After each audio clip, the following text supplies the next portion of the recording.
দুঃখ পেলে, রাগ হলে বা অনেক খুশি লাগলে আমাদের চোখে জল চলে আসে। মানে ফিলিংসটা মনের, কিন্তু প্রকাশটা চোখে। কেন এমন হয় জানেন?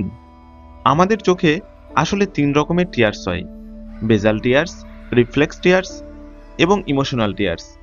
বেজাল টিয়ার্স যেগুলো সবসময় চোখকে ভেজা রাখে, ওই ইনফেকশন থেকে বাঁচায়। রিফ্লেক্স টিয়ার্স ধোঁয়া, ধুলো বা পেঁয়াজের গ্যাস লাগলে যেটা বের হয়। ইমোশনাল টিয়ার্স যেটা দুঃখ, রাগ, খুশি বা স্ট্রেসে হয়। আমরা যখন কাঁদি, সেটা এই ইমোশনাল টিয়ার্স। যখন আমরা খুব ইমোশনাল হই, তখন মস্তিষ্কের একটা অংশ, লিম্বিক সিস্টেম, সক্রিয় হয়।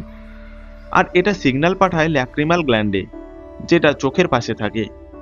এই গ্ল্যান্ড তখন বেশি পরিমাণে টিয়ার্স তৈরি করতে শুরু করে, যাতে ইমোশনের চাপটা রিলিজ হয়।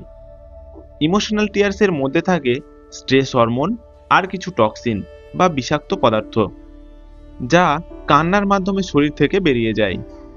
তাই অনেক সময় কেঁদে ফেললে আমরা হালকা অনুভব করি, মনটা একটু শান্ত হয়। এটা একটা ন্যাচারাল থেরাপি। আর জানেন কি, কান্না শুধু চোখ পরিষ্কার করে না, বরং চোখের জলে থাকে বিভিন্ন ধরনের প্রোটিন এবং হরমোন। প্রোটিনের মধ্যে উল্লেখযোগ্য লাইসোজাইম, ল্যাক্টোফেরিন, লিপোক্যালিন। লাইসোজাইম ব্যাকটেরিয়াকে ধ্বংস করে দেয় এবং বিভিন্ন ধরনের ইনফেকশন থেকে রক্ষা করে। তাই বলাই যায়, কান্না মানে দুর্বলতা না, বরং শরীরের একটা স্মার্ট রিয়াকশন।